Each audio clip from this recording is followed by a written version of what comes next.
Hello everyone.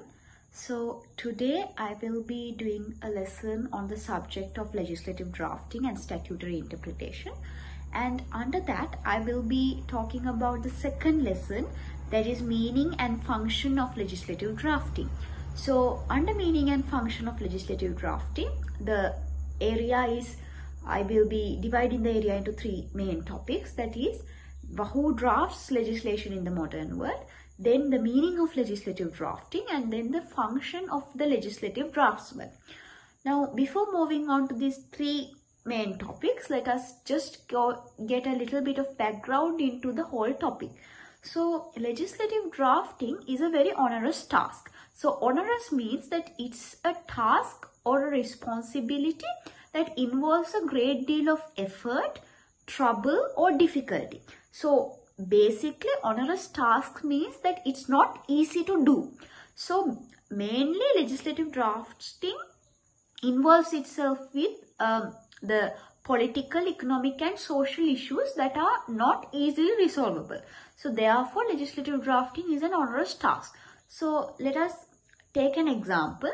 Now, legislative drafting is compared to the task of Sisyphus, who is seen in Greek mythology. Now, Sisyphus, what his task was he was tasked with rolling a stone to the top of a mountain. So, what he would do is he would roll the stone to the top of the mountain, and when he reached the top of the mountain, the stone will roll back to the bottom of the mountain, and then he will do it again and again, which was a never-ending cycle or never-ending circle. So, he could not reach the top and situate the stone, it would roll back again. So, now Sisyphus, the task of Sisyphus is compared to the task of a legislative draftsman, because a legislative draftsman has to redraft the provisions of a draft bill until they reach consensus with the policymakers. So, they have to reach an even ground with the policymakers with the draft that they have made. So, to do that, they have to, like how Sisyphus rolled the stone, they have to redraft and redraft until the stone is situated or until the draft is perfect. Right? So, therefore, it's an onerous task. It is not an easy task. Then, legislative drafting is also an exacting task. That is to say, now, it requires the legislative drafter to compose the draft in such a way that it can be easily understood by judges, by lawyers, by students, by bureaucrats, and all these people. So, it cannot be something that can be only understood by people who are very well versed in English or very well knowing the subject matter. It has to be something that is easily understood by everyone, so who wants to know about the legislation. Therefore, it takes a lot of hard work to achieve this status. Now, it's attainable, this kind of legislative drafting. However, it's a lot of work, especially when it relates to complex legislation. So, legislation which has a subject matter of like a easy subject matter, it's like easy to draft the bill. However, when it's very hard, then it's hard to do that. For example, a draft bill on securities exchange will be harder to understand and to draft than a bill on let us say environmental issues or something. So, therefore, you have to understand, now legislative drafting is an onerous and exacting task, but it's not a task that is unattainable. It's a task that is attainable. Now, then we move on to who drafts legislation in the modern world. Now, who drafts legislation in the modern world? You have to only remember these things, that is Parliamentary Council, Legal Draftsman, Legislative Council, specialist in that specified subject matter, IGOs, intergovernmental organizations, and NGOs, that is non-governmental organizations. If you remember these four, then you can, if you just remember at the top of your head these four, then you can move on to describe them. Now, the first what I said was Parliamentary Council, Legislative Council, and then Legislative Draftsman. Now, these three people or these three institutions draft legislation in the common law countries, right? So, for example, the first Parliamentary Council was established in UK in 1869. So, this is the a drafting institution, or the institution in charge of legislative drafting in UK or in other common law countries as well. So, no, even though it's not the same name, similar institutions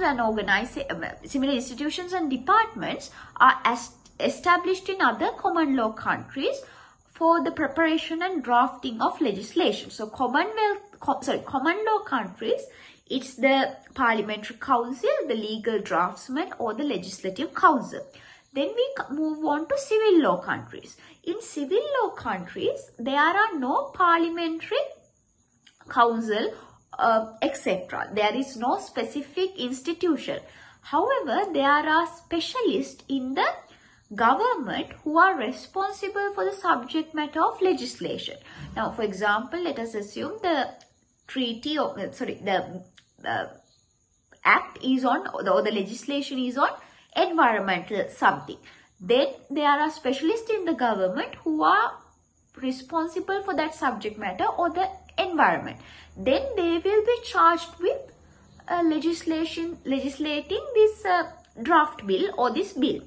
Now, in these countries, there is no institutional arrangement as in the common law countries, as I mentioned before. So, there are no officers similar to the Parliamentary Council or the Legal Draftsman Department. Also, the style of legislation differs from common law countries to civil law countries. They are drastically different from each other. Then there are intergovernmental organizations. Now, apart from these two things, that's Parliamentary Councils, Legislative Draftsman, Legislative Council, and then in civil law countries, specialists. Apart from these two, intergovernmental organizations also help in legislative drafting into nation states. So, intergovernmental organizations like United Nations and its other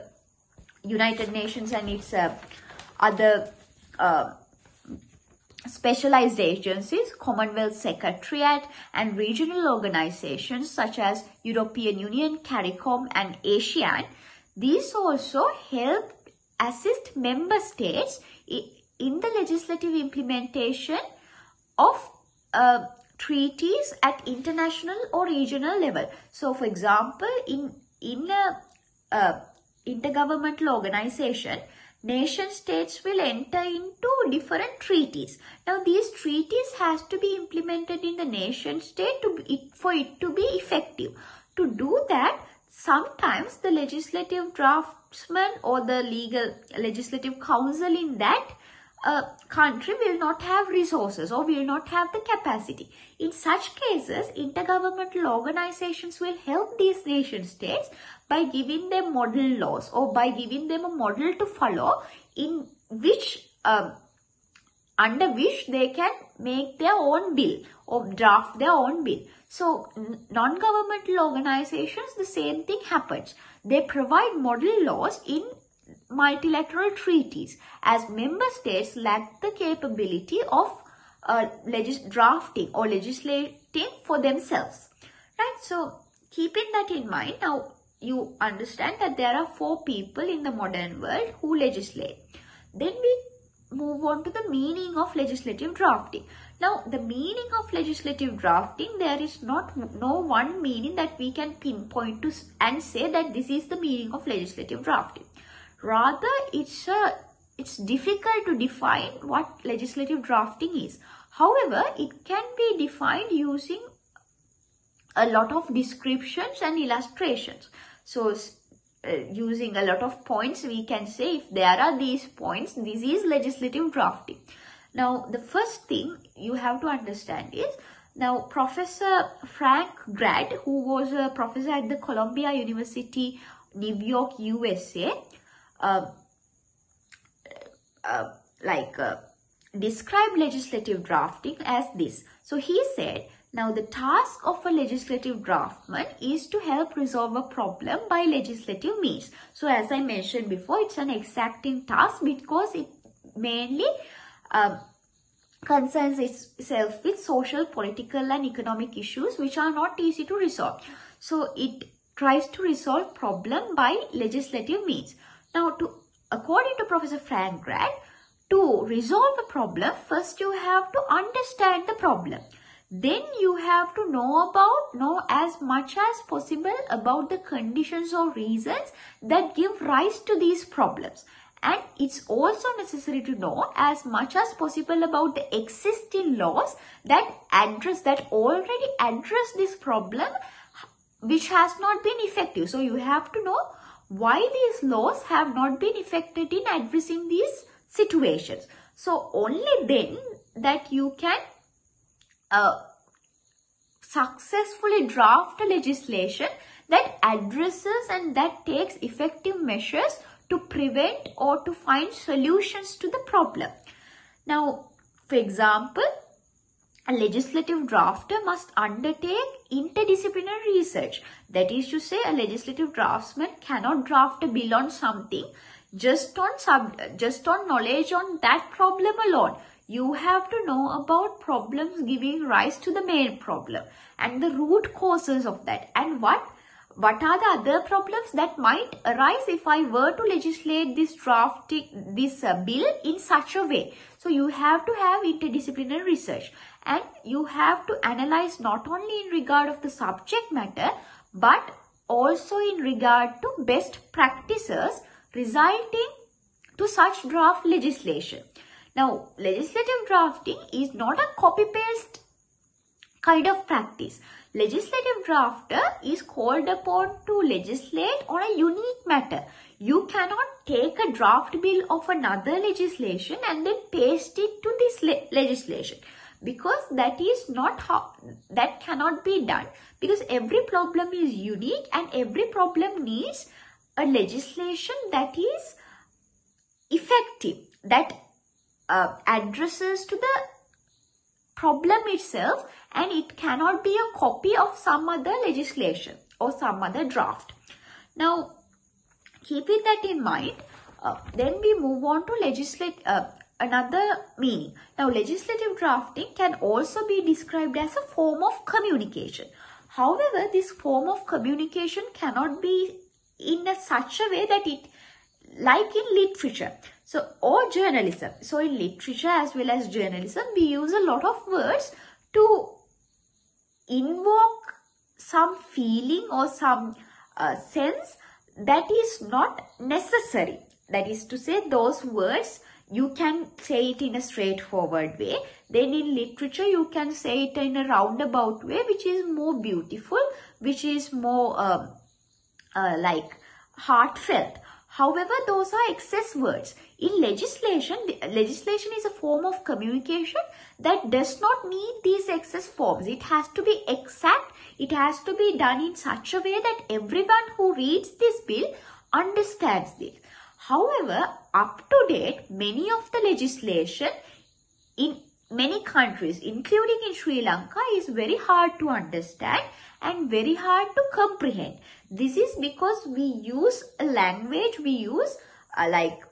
language that is beautiful and that is very heavy to show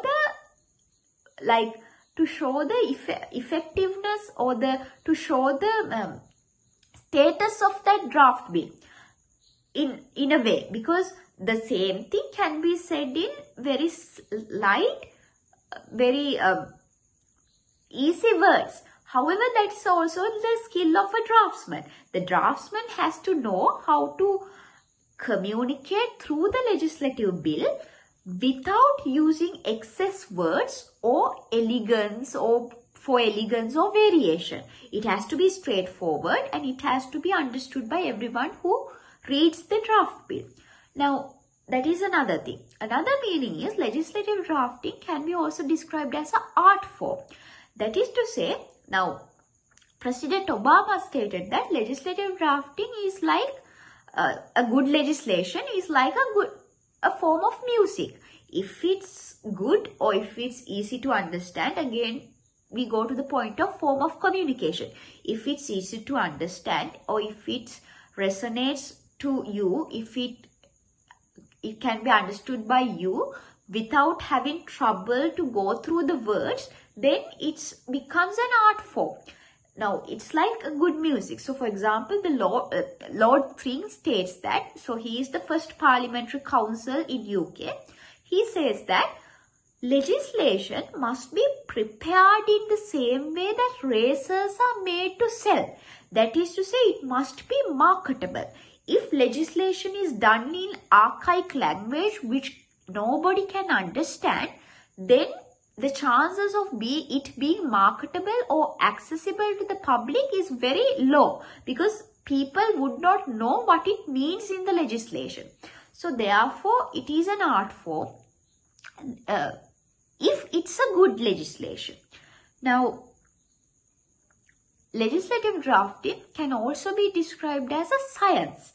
This is because the legislative drafter must ensure that the draft legislation is consistent with the policy instructions, constitutional provisions, human right provisions, and international law standards. You cannot draft a bill in such a way that you think is right. You have to follow some rules, follow some regulations, pay attention to other things. It's like a science. It's like science. You have to be exact. You have to follow other rules and regulations as well. Legislative drafting is also a process. That is to say, there is the preparatory stage and there is the drafting stage. Each stage is important as the other.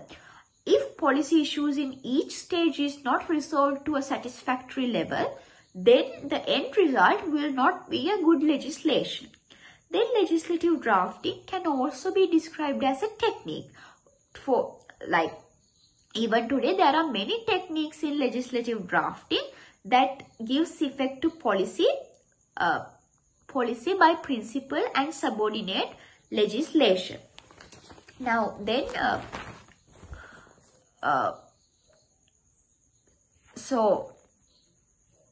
now, those are the meanings of legislative drafting. So, if someone asks what is the meaning of legislative drafting, there is no exact definition. It can be a science, it can be an art form, it can be a form of communication. It is it's a process. It has a lot of techniques also, like that. So, you cannot give one sentence definition to what is legislative drafting. It's a combination of all these things that I discussed. Then we talk about the function of a legislative draftsman. Now, the function of a legislative draftsman in the modern world is such that a legislative draftsman drafts parliamentary legislation. It can be either public or private acts. Then he drafts amendments to existing legislation. Then he drafts subordinate legislation such as rules, regulations, proclamations and other legislative instruments. Then he drafts implementing legislation which are legislation that gives effect to treaty and non-treaty instruments. Then there is a legislative draftsman drafts consolidation acts. They draft codification acts. They assist in the preparation of a revised edition of laws, and they do every other legislative work related to the above functions that I mentioned before. Now, the function of a legislative draftsman is to give, or legislative drafting is to give legal effect to government policies. So the government will come up with some policies and it will pass through parliament or something, and then the draftsman has responsibility of giving legal effect to it. So these policies can be written in cabinet paper or cabinet instructions. The policies generally come from the fact that they are either election promises or they arise because of the day-to-day administration or governance of a modern state. Now, in the UK and other Commonwealth countries, white papers and green papers are produced to improve the policy making process. That is to say, using these green papers and white papers, public opinion is taken into account in drafting legislation. So now, in the absence of such detailed policy instructions, that is to say, if there is no detailed policy instructions as to how the legislation should be done, then legislative draftsmen will not be able to play an important role in the preparation or in the drafting of a draft bill, because it's ambiguous, because he does not know what to do correctly. Now, the function of legislative drafting could be improved if those who are entrusted with the task of legislating has an intimate knowledge of the subject matter. Now,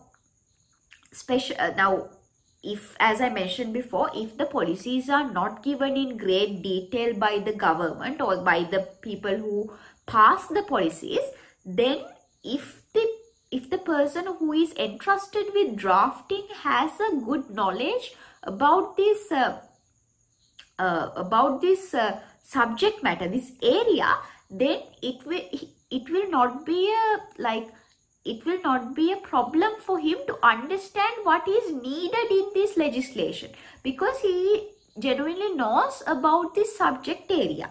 Now, policy instructions are generally inadequate when dealing with legislation giving effect to treaties and non-treaty instruments. In this situation, the policies related to draft legislation can be determined by reference to international legal instruments. That is to say, if you are for example, let us assume you are trying to give effect to a treaty, a treaty that has been entered into by your country with an intergovernmental organization. Then the policy instructions will not, if the policy instructions are not clear, then you can use the policy legislation, international legislation that has already been done on such subject matter.